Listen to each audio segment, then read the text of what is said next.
Hello and welcome to Dev Diary number 13, Cinematic Camera and Photo Mode for Cities Skylines 2. And this is the last Dev Diary that we have until the release of the game, which is quite fascinating because we've been here for 13 weeks already and we are just about to get the game. So it's just a month away or just over a month away and we are getting very close. You can already see some gameplay footage. If you haven't already, I highly recommend that you check it out, including myself, along with other content creators. We've released on the last 8th of September some gameplay until the milestone number 4 of the game. And there is quite a lot of good stuff in there. So check it out, take a look at that. But before you go, let's just see what the cinematic camera and photo mode is all about. Modesty is a virtue, and it's totally overrated. Unveil the beauty of your city with the revamped photo mode in Cities Skylines 2. This would be a great tool for any content creator. Like, this is an awesome tool for us that create content to share this with you. But I think that is an awesome opportunity for you to take your city, get the best angle in there, and also share your creations with us. So I love to see what you can create with this. It's powerful, dynamic, and user-friendly.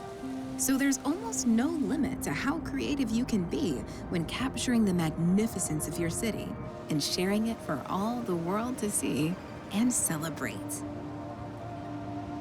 Such very good angles as well that they captured throughout the whole Dev Diaries. And spoiler alert, they've captured everything using the exact same tool that they're showing us right now. With one click of the photo mode button, you can access 2 image capture modes, free camera and cinematic.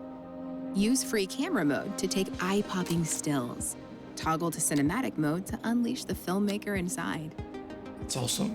There are You can see that you can control the horizontal, vertical axis, and there is another horizontal, but this is the 3D, right? This is X, Y, and Z, and it's basically how you rotate your camera up and down, looking like an eagle's eye view or looking forward.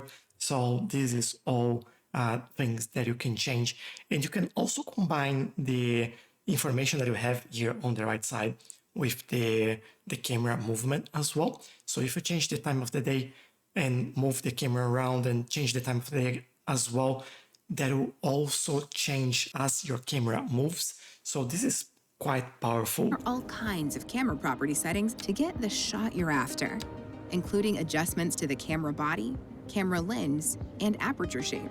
Look at how many options you can change in the photo mode and cinematic camera as well. Don't get me wrong, they all apply for both modes, not just for the photo mode.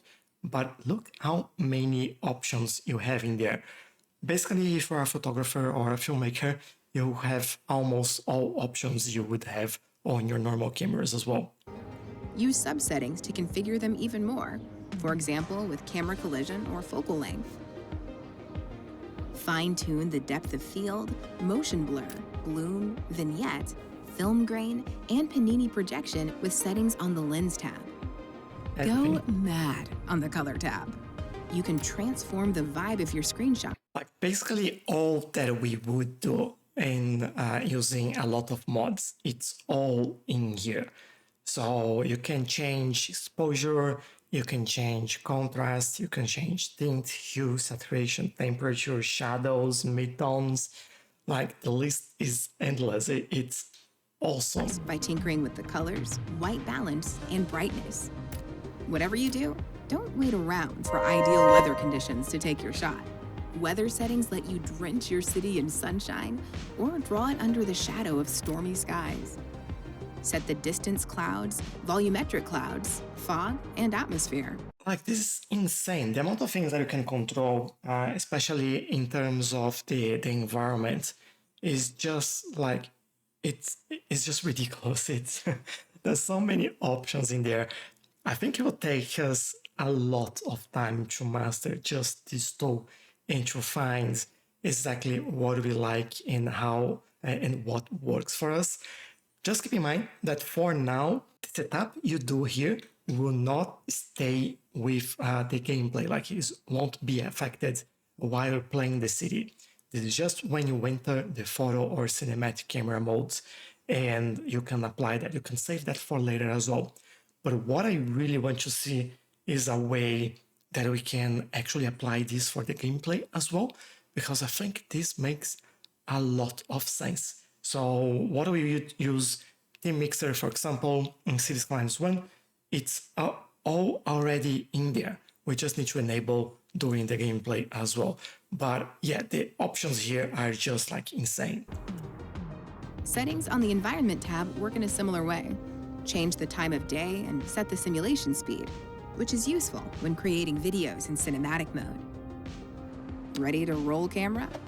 You'll find basic controls for the cinematic camera when you enter cinematic mode. Use them to calibrate camera position controls, which control the position and rotation of the camera, and all those other cool camera properties. The find tool here is You'll also see insane controls as well. like play and pause to view the playback you created, save for when you want to keep that playback, and reset when you want to start fresh. Wait, hang on. A playback? A playback is a set of points spaced throughout the timeline of your video. Typically, each point has a different camera position and rotation. The video comes together as the camera transitions between them. And as you add points to the timeline with different camera positions and rotations, you can also tweak the transition between them. Awesome. When you're happy with your playback, record it using any game capture software. That's exactly how we've created this series of feature highlights videos. There we The go. best part? You can then share your videos with a global community of city builders who share your passion for testing the limits of what's possible. Your city is unlike any other because it's yours. So go on. Show off a little. Like it's insane the amount of detail we have in there and the amount of options as well. I think this, and I think that's the reason why this is the last Dev Diary, it's because it doesn't affect your gameplay at all. Like nothing you do here will affect how you get money, how your city grows, if your citizens are happy, if you have traffic or not, or anything like that. But if you want to have fun, if you want to share your city, if you want to showcase and show something that you're proud of, you can use those tools to make it even better and get that right angle or with the light condition that you want, like a sunset or sunrise, and maybe capture the golden hour or a very rainy day and capture the mood of the city on a day like that. So all of this is possible, and this will open a number of new possibilities for recording content, cinematics, and things like that for you as well. So really happy with how we end up this series of Dev Diaries.